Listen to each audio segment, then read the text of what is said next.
Assalamualaikum. Halo arek teknik dan Bima Umsura. Selamat datang di podcast kita Sirkuit, Sinergi dan Ruang Diskusi Fakultas Teknik Umsura. Episode kali ini cukup spesial karena ini merupakan episode perdana dari podcast kita.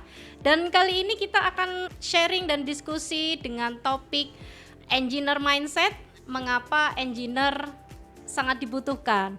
Nah, bersama kita sudah hadir seorang engineer di bidangnya. Beliau adalah Bapak VP Darmawan M.Ars dan beliau adalah Dekan Fakultas Teknik Umsura. Assalamualaikum Pak VP. Waalaikumsalam Bu Doni. Ya, apa kabar Pak VP? Alhamdulillah baik. Alhamdulillah. Senang sekali nih Pak VP bisa hadir gitu ya, dan kita bisa berbincang bersama di podcast Sirkuit Fakultas Teknik Umsura. Kita akan mungkin mengeksplorasi terkait dengan engineer dan tentunya engineer. itu Insinyur akan atau engineer ya? Iya. Dan itu akan berkaitan tentunya dengan Fakultas Teknik. Karena kita melihat di dunia akademik perguruan tinggi itu kan banyak sekali jurusan atau prodi dan fakultas ya. Di antaranya ada Fakultas Teknik.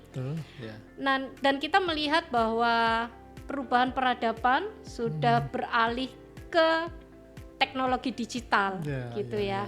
Nah, di sini kita melihat bahwa teknologi memiliki peran penting di dalam proses perubahan itu. Nah, kalau melihat fenomena ini nih Pak VP ya, melihatnya kan bahwa Fakultas Teknik ini menjadi primadona begitu ya. Karena seperti yang tadi saya sampaikan bahwa kebutuhan saat ini memang salah satu di antaranya adalah bidang Fakultas Teknik begitu. Nah, teknik ya. Iya. Nah, bagaimana nih Pak VP menanggapi atau mungkin melihat bahwa seorang engineer atau Fakultas Teknik ya atau bidang ilmu teknik ini bagian dari investasi intelektual begitu ya. Bisa dikatakan begitu ya Pak VP ya. Karena memang sangat dibutuhkan gitu loh saat ini melihat transformasi digital yang cukup fenomenal begitu. Bagaimana Pak VP? Ya, terima kasih Bu Nuni ya. Kalau dikatakan primadona mungkin lebih tepatnya salah satu ya. Iya. Satu ya. Ada memang beberapa bidang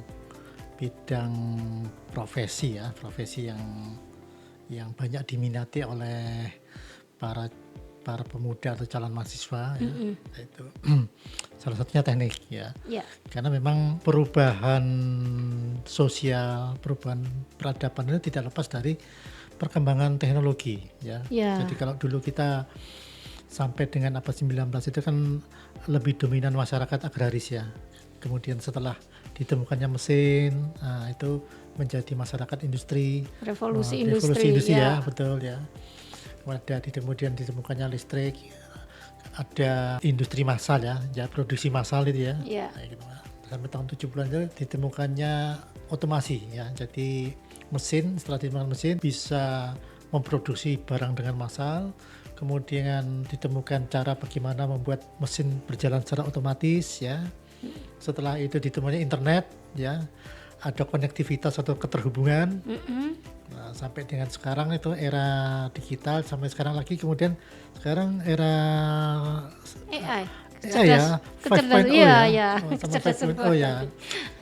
Jadi itu setiap ada perkembangan teknologi itu pasti ada terjadi perubahan kehidupan sosial masyarakat. Nah, itu salah satu tanda bahwasanya bidang teknik itu sangat berperan penting dalam perkembangan masyarakat. Itu salah satu kenapa bidang keteknikan itu masih diminati oleh masyarakat. Termasuk juga jumlah engineer atau insinyur di Indonesia ini kita bandingkan dengan negara lain itu masih terbilang kurang. Jadi kalau tidak salah di Indonesia 2.650-an insinyur per 1 juta penduduk. Nah, kalau kita bandingkan dengan Malaysia sekitar 3.000-an. Bandingkan dengan Korea itu Korea Selatan lebih banyak lagi, sudah mencapai sekitar 20-an.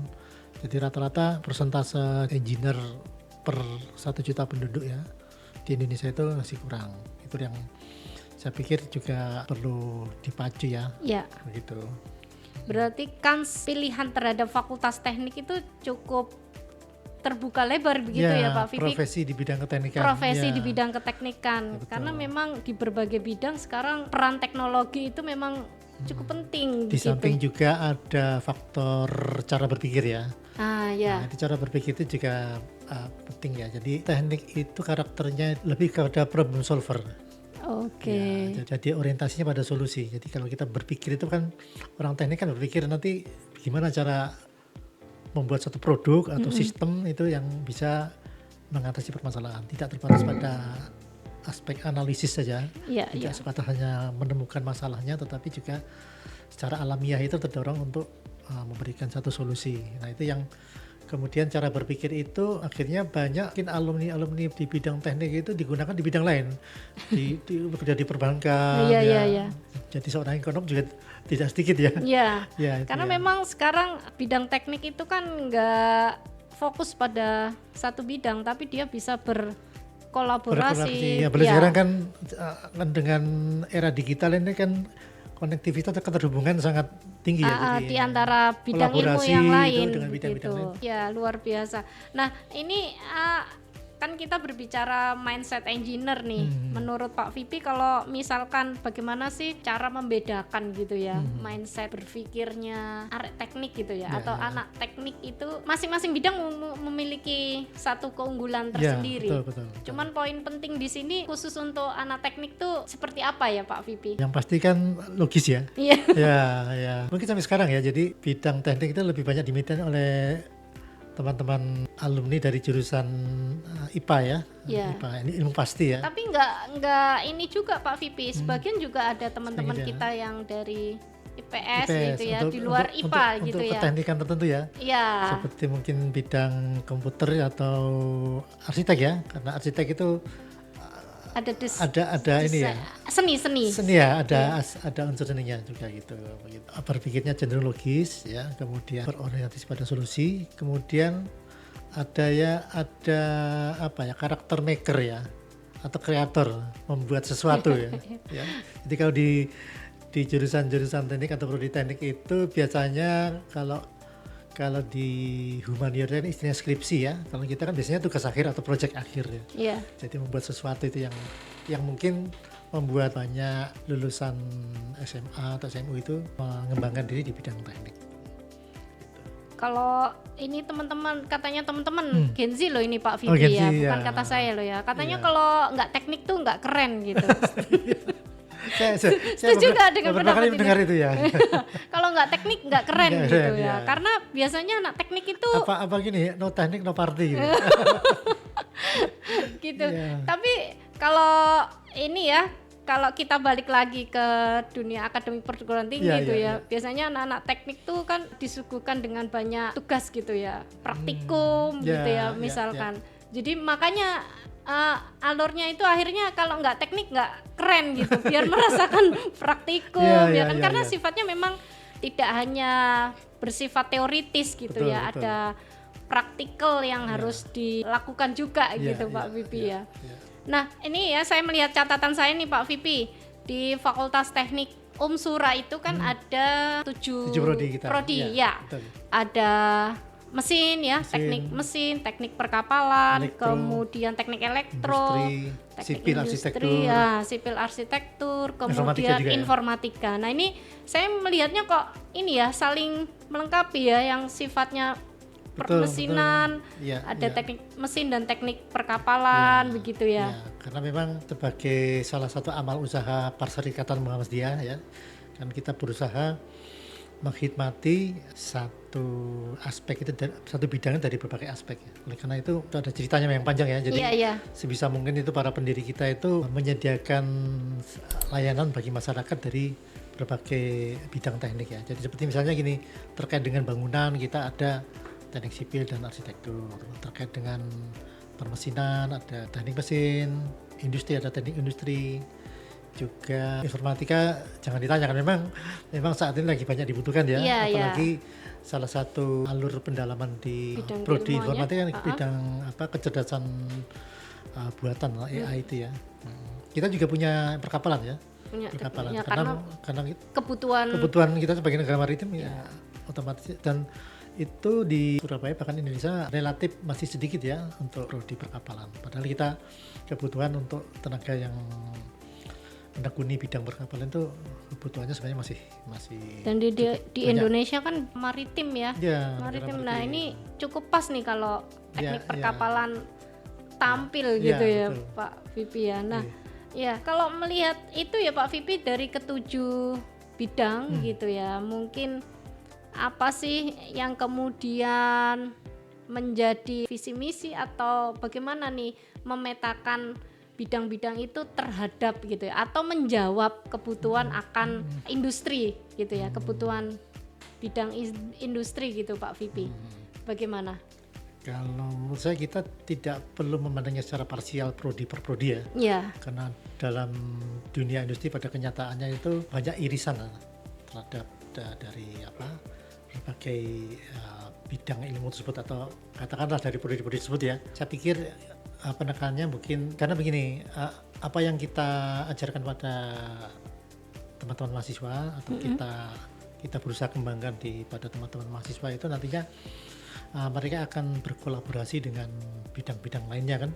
Jadi mungkin kita lebih menekan pada aspek menumbuhkan rasa ingin tahu ya, rasa keinginan untuk eksplorasi, keinginan untuk mengembangkan diri dari mahasiswa, kemudian aspek-aspek yang mengembangkan potensi diri mereka seperti cara berpikir logisnya, cara berpikir kritis.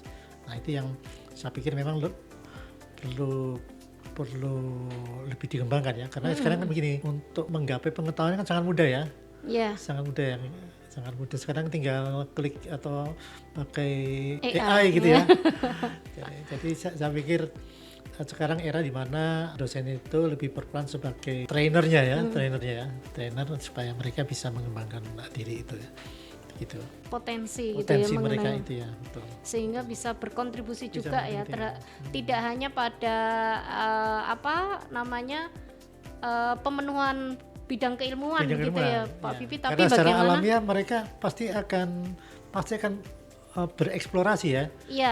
Apalagi Gen Z kan karakternya begitu ya. Suka yang praktis biasanya. Gitu ya. Ya kan ini juga kaitannya bagaimana perannya ya, peran dari bisa dikatakan anak muda begitu ya Pak Vipi ya, melalui bidang ilmu teknik gitu ya. Betul. Mungkin juga hari ini Fakultas Teknik Sura coba untuk memfasilitasi itu gitu ya. Nah peran di masyarakat itu bagaimana gitu, kira-kira ibaratnya itu bekal apa ya yang bisa diberikan gitu ya. Jadi dia tidak hanya pintar secara intelektual mungkin gitu ya, tapi bagaimana kepekaan sosial gitu ya, responsibilitas terhadap permasalahan-permasalahan di masyarakat gitu ya Pak Vipi.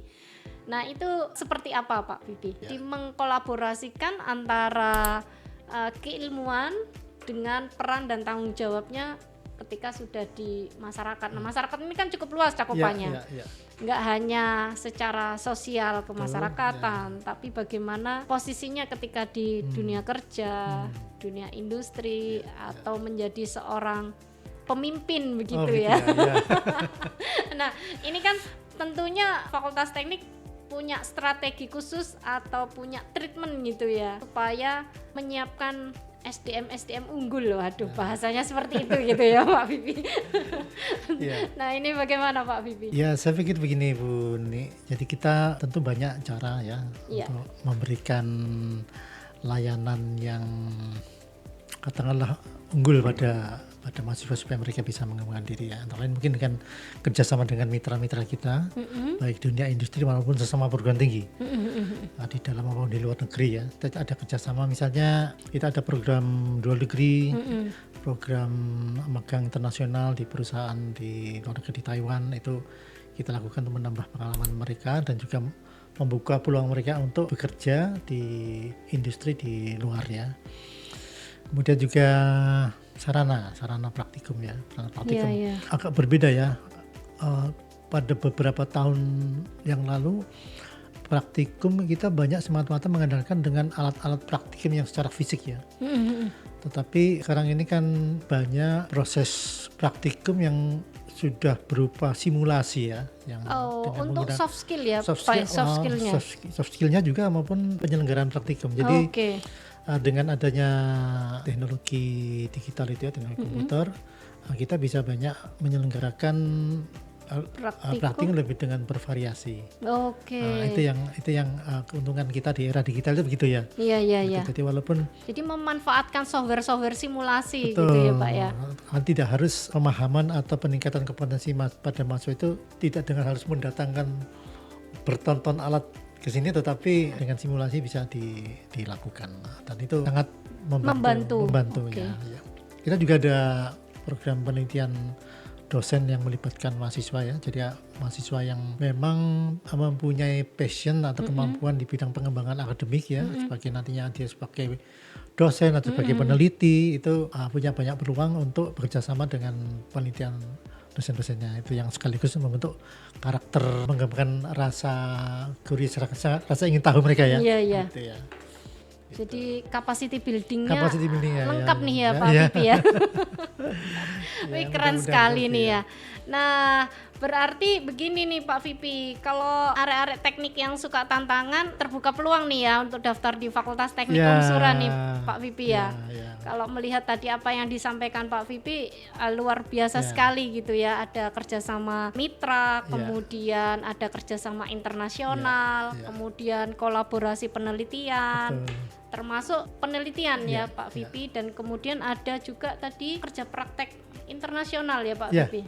Nah itu kan keren sekali itu ya Pak Vipi. Nah baik Pak Vipi, mungkin di Fakultas Teknik memiliki jargon khusus Pak Vipi atau punya apa sih semacam apa itu ya, ibaratnya yel-yel gitu ya. Kita ada apa ya, teknik untuk semangat solid, ini ya Pak Vipi ya. Boleh Pak Vipi kalau mau di ini boleh. Iya. Teknik solid, Fakultas Teknik Unsura, inovatif, berdampak. Oke. Mulai dengan saya Pak Vipi. Pak Vipi bilang teknik gitu ya. Nanti saya bilang solid gitu ya. Teknik solid, Fakultas Teknik Unsura, inovatif, berdampak. Yeay. Baik Pak Vipi, sepertinya kita sudah di penghujung acara. Terima kasih sekali. Saya juga terima kasih. Iya, atas sharingnya. Tidaknya hari ini Arek Teknik dan Bima Unsura mendapatkan informasi terkait dengan Fakultas Teknik Unsura dan bagaimana mindset seorang engineer. Dan juga nggak kalah penting bahwa hari ini engineer itu sangat dibutuhkan. Masih tetap bidang yang sangat dibutuhkan oleh negara tercinta ini. Iya. Baik Pak Vipi, sekali lagi terima kasih atas kesediaannya menjadi tamu kita di edisi perdana podcast Sirkuit Fakultas Teknik Unsura dan Arek Teknik dan Bima Unsura. Jangan lupa untuk follow dan subscribe media sosial dan channel YouTube kita. Kita akan bertemu di podcast selanjutnya, tentu saja dengan topik yang berbeda. Saya akhiri, terima kasih untuk semuanya. Wassalamualaikum warahmatullahi wabarakatuh. Waalaikumsalam warahmatullahi wabarakatuh.